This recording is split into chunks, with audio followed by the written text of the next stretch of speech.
My own sister texted me, "Don't bother showing up to the wedding, it's not your day. No call, no tears, just a cold line on a glowing screen." So I laughed, shut the door on her perfect day, and booked myself a flight to Hawaii. 1 week later, while I was sipping coffee at the airport, her wedding collapsed. My phone buzzed nonstop, 110 missed calls. And trust me, that was only the beginning. Before I dive into the story, hit like and drop a comment telling me where you're listening from. Let me know if you've ever been in this kind of situation. Your advice reminds me I'm not alone. I grew up in a house where appearances mattered more than love. To neighbors, we looked picture-perfect, freshly mowed lawn, matching Christmas sweaters, smiles plastered on every family photo. But inside, everything revolved around Megan, my older sister, the golden child. She was the pretty one, the loud one, the center of every conversation. I was the quiet shadow, the one who cleaned up messes no one else wanted to deal with. Even as kids, the roles were clear. Megan got the spotlight, I got the chores. She'd throw parties in high school, and I'd be the one scrubbing red Solo cup stains out of the carpet the next morning. Our parents brushed it off as normal sibling dynamics, but I learned early that my value in this family came from how much I could fix, not from who I was. So when Megan got engaged, no one was surprised when I jumped in to help. Planning weddings wasn't just something I did on the side, it was my career. I'd built my own event company from scratch, pouring everything into creating magical nights for strangers who actually appreciated my work. For my sister, I offered it all for free hours of calls, late-night spreadsheets, vendor negotiations that could make anyone's head spin. I told myself it was love, that this time, maybe she'd see me differently, that our parents might finally look at me with the same pride they reserved for her. I wanted to believe my effort could buy me a seat at the table, not just as the planner, but as a sister. Looking back now, it's almost laughable, because the truth was already there, hidden in the way my mom said, "Don't make things harder for Megan, it's her day," or the way my dad changed the subject whenever I mentioned my business. They didn't see me as a professional or even as a daughter with limits. They saw me as convenient labor. And as the wedding drew closer, I felt the weight of that truth pressing down. Every flower arrangement, every call sheet, every carefully drafted timeline, I poured myself into it, hoping it would be enough. But deep down, there was a voice whispering what I didn't want to hear. No matter what I gave, it would never be enough for them. The first crack showed up in the smallest way. My phone buzzed late one night, Megan's name lighting up the screen. I expected another question about centerpieces or the cake flavors she couldn't decide on. Instead, it was just a casual line. "By the way, can you cover the florist's final invoice? Your deposit didn't cover it all." No, please. No, thank you. Just an assumption that I'd handle it because that's what I always did. I stared at the message, the words burning into me. My chest felt tight, but I typed back, "I already put down the deposit. That was my gift. I can't cover more." Her reply came fast. "Don't make this a big deal. It's just money. Just money." Easy for her to say when it wasn't hers. A few days later, I tried to talk to Mom, hoping for some support. I sat at the kitchen table, the smell of her coffee drifting between us, and asked, "Did you know Megan wants me to pay more?" She sighed the way she always did when I brought up anything uncomfortable. "Honey, you know Megan's under a lot of stress. Don't add to it. If you can help, you should." There it was, again the command to stay quiet, to carry the weight so Megan could shine. But the real turning point came when Dad called. His voice was warm at first, cheerful even. "So, sweetheart, we're all pitching in for Megan and Alex's wedding gift, a down payment on their first house. Your share will be $2,000. You can just transfer it to me." I gripped the phone so hard my hand hurt. "Dad," I said slowly, "I'm not even invited to the wedding anymore." There was a long pause before his tone hardened. "This isn't about the wedding, Clara. This is about family. Don't punish your sister over one little seating issue. One little seating issue. My exclusion, my work, my money dismissed in a single phrase. After that, the humiliation became public. One night before bed, I scrolled through Instagram and froze. My cousin had posted pictures from Megan's bridal shower. It was held at the same garden cafe I'd scouted months before. There were the bridesmaids in matching dresses I helped choose, clinking champagne glasses, smiles wide Megan, glowing at the center. The caption read, "The A-Team celebrating the bride-to-be." I wasn't part of the picture. I wasn't part of the A-Team. I closed the app, my throat dry, my hands shaking. For the first time, it wasn't just sadness. It was something colder, sharper. Anger that hummed like electricity under my skin. 10 days before the wedding, my phone rang again. Megan's voice exploded the second I picked up. The band just canceled. Their singer got sick. "You have to fix this, Clara. The wedding is in 10 days. Do something." Her demand was so casual, as if I still worked for her, as if she hadn't erased me from her big day. I took a slow breath, steadying myself. "I'm not your planner anymore, Megan." There was silence, then a screech. "Are you kidding me? After everything I've done for you, you're really going to be this petty?" But I didn't argue. I just hung up the click, echoing through the room. For the first time, I hadn't folded, and in that silence, I realized something vital. This wasn't just about a wedding anymore. This was about my worth, about whether I would keep letting them use me until there was nothing left. That night, lying in bed, I made a decision. They thought I was powerless, just the quiet fixer in the background, but they had no idea how much power I actually held. The days that followed blurred into a strange mix of quiet rage and icy clarity. For so long, I had been the fixer, the one who absorbed every demand without question. But that phone call with Megan, the way she screeched at me, the way my parents expected me to keep pouring money into a celebration I wasn't even invited to, had snapped something inside me. I sat at my kitchen table surrounded by neat stacks of papers, contracts, invoices, receipts, the documents that had ruled my life for the past 6 months. I'd signed every single one under my business name: Collins Events, LLC, the venue, the caterer, the florist, the linen rentals, all of them. I hadn't thought much about it at the time. It was just how I operated, never mixing personal and professional accounts. But now, as I scanned each line, one detail stood out like a lifeline. Final balances were due exactly 7 days before the event. If payment wasn't received, the contracts became void. In other words, the wedding didn't belong to Megan. It belonged to me. Still, I needed to be sure. I called Sarah, my friend and lawyer, the one who had helped me draft these contracts years ago when I was just starting out. We met at a small coffee shop downtown. The place smelled like espresso and cinnamon, the air humming with low conversations and clinking cups. I slid the folder across the table, my hands trembling, despite the cool expression I tried to maintain. Sarah flipped through the contracts with her usual no-nonsense calm. After a few minutes, she looked up at me, eyes steady. "Ava, you're the client of record. Legally, they answer to you. If the final payments aren't made by the deadline, you're entitled to cancel. The deposits, refundable to your business account." Her words hit me like a shock and a relief all at once. I wasn't powerless. I wasn't just the sister they could discard. I was the one holding all the strings. "Is it petty if I use that?" I whispered. Sarah shook her head. "It's not petty. It's business. They treated your professional work like a doormat. You have every right to pull it out from under them." That night, I sat alone in my apartment, the glow of my laptop illuminating the room.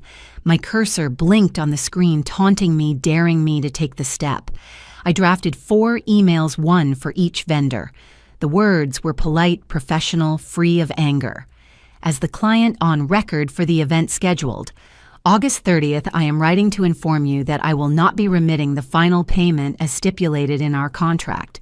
Please consider this notice of cancellation effective immediately. Refund the deposit to my business account on file. I read them over and over, my heart pounding. This wasn't revenge born of fury. It was the clean precision of someone finally claiming their power. I scheduled the emails to send at exactly 9:00 a.m. the next morning, 7 days before the wedding. As I shut my laptop, a strange calm settled over me. Outside, the city lights flickered. Car horns echoed faintly in the distance. For once, their chaos wasn't mine to manage. The next morning, I woke to the quiet hum of my phone alarm. I poured myself coffee, sat by the window, and waited. At 9:00 a.m. sharp, the emails went out. No fireworks, no dramatic music, just a series of polite digital goodbyes traveling through cyberspace. For a few hours, there was silence. I imagined vendors opening their inboxes, reading my words, making calls. And then just after noon, the phone on Megan's end must have started ringing. One by one, the dominoes would fall. I sipped my coffee, steady and calm. For the first time, I wasn't waiting for their approval. I was waiting for the sound of everything they took for granted crashing down. It started with a call from the venue manager. His name Harrison lit up on Megan's phone at noon, just as she was picking out nail colors with her bridesmaids. I wasn't there, of course, but I could imagine it clearly. The way she laughed at first, thinking it was a mistake. The way her smile faltered when he said in his crisp, professional tone, "I'm sorry, Ms. Collins. We received a cancellation notice from Collins Events. Your booking has been released." Within the hour, the caterer called, then the florist, then the linen company, each one delivering the same polite, devastating message. No payment, no wedding. My own phone finally lit up, buzzing across the kitchen counter until I picked it up. Megan's name flashed, and I let it ring twice before answering. I set it to speaker and leaned back in my chair, calm, as the storm raged on the other end. "What the hell did you do?" Megan's voice cracked into a shrill scream. I could hear chaos in the background, my mother shouting, my father's booming voice echoing through what must have been the living room. The venue just canceled, the caterer too. They all said, "You pulled the plug." I took a slow sip of my coffee before speaking. I didn't do anything. I just chose not to make the final payments. "You told me I had no place at your wedding, Megan, so I removed myself and my business from it. You ruined my wedding to get back at me." She screeched, her voice raw with panic. "No," I said evenly. "You ruined your own wedding when you decided I wasn't worth a seat at the table. You can't erase me, use me, and still expect my work to stand behind you." There was a beat of silence before my mother's voice cut in, sharp and furious. "Ava, how dare you? This is your sister's big day. You need to fix this right now. I can't," I replied. My tone was calm, almost gentle, which only seemed to make them angrier. The contracts are already void. The deposits have been refunded to my business account. It's done. You'll give that money back. My father roared, his voice so loud I had to hold the phone away from my ear. "No," I said. "That money was never a gift. It was business. And I'm done letting you treat me like free labor." For the first time, there was no scrambling, no apology from me. Just the sound of my words landing like stones in the silence that followed. On the other end of the line, I could hear Megan breaking down her sobs, jagged, furious, desperate. "You don't understand what you've done. Guests are flying in. Alex's family is already here, and yet somehow there was no room for me." I cut in. My voice sharpened for the first time. "Do you hear yourself? You erased me and still expected me to carry you." The sobs turned to venom. "You're pathetic. You've always been jealous. You'll die alone with your spreadsheets and your contracts, and no one will ever love you the way we love Megan." That one stung, I won't lie. But I forced myself to stay steady. "Maybe so," I said softly. "But at least I'll never beg scraps of love from people who only know how to take." The line went dead silent. Not a scream, not a sob, just nothing. And in that pause, I knew they finally understood this wasn't a tantrum. This wasn't a phase. This was the end of me being their doormat. I ended the call myself, pressing the red button with a hand that no longer trembled. The next few days were a blur of panicked voicemails, angry texts, even threats. At one point, my father showed up at my apartment building, pounding on the lobby door, demanding I come down and fix the family disaster. I stayed upstairs, lights off, watching from the window as he finally left. For once, I didn't cave. And then came the wedding day, or rather, what was supposed to be the wedding day. While Megan and my parents scrambled to salvage scraps, switching venues, begging vendors who were already booked, I was sitting at the airport suitcase at my side, the hum of departures and announcements filling the air. I ordered a coffee, set my phone to silent, and slid my boarding pass across the counter. As the plane lifted into the sky, I thought of Megan in her white dress, standing in an empty hall with no flowers, no music, no food. The image wasn't sweet revenge, it was justice. The kind of justice that comes when someone finally refuses to be used.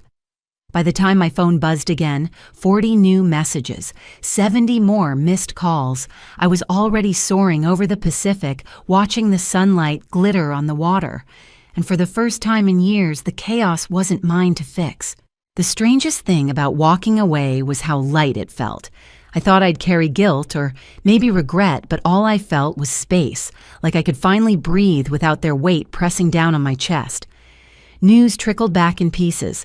A cousin messaged me with disbelief Megan's wedding had been reduced to a chaotic backyard scramble, plastic tablecloths from Walmart pizza delivery instead of a plated dinner. Half the guests left early. Photos were conspicuously absent from social media, except for one grainy shot where Megan's eyes looked more furious than joyful. My parents tried one last time to reel me back in. A long email arrived full of guilt trips families should stick together. You embarrassed us. You ruined Megan's big day. I read it once, then deleted it. For once, I didn't feel the need to respond. Meanwhile, the refunded deposit sat safely in my business account, proof that all my work hadn't been wasted, it had simply been reclaimed. With that money, I invested back into my company. I booked new clients, ones who valued me, who thanked me, who paid me without question. But the best part wasn't the business. It was my own peace. I walked along the beach in Hawaii. At sunrise, the sand cool under my feet, the ocean stretching endless and calm. For the first time in years, I wasn't planning around someone else's demands. I was just living. I thought about my grandmother, the one family member who had ever truly seen me. She used to tell me, your worth isn't in what you give away, it's in what you hold on to. Standing there with the waves lapping at my ankles, I finally understood what she meant. They had lost me completely, and I hadn't lost a thing. Family can wound you in ways strangers never could. They know exactly where to cut deepest, and for years I let those cuts bleed while pretending everything was fine. But sometimes the bravest thing you can do isn't fixing the mess, it's walking away from it. I didn't destroy my sister's wedding. I simply stopped holding it up. And in doing so, I realized something I should have known all along. My value was never measured by their approval. It was mine to define. If you've ever stood up to family who tried to erase you, or if you've had to protect your own peace at the cost of belonging, know this: you are not alone. Share your story in the comments. I'll be reading them. And don't forget to subscribe, because the next story might just remind you of your own strength.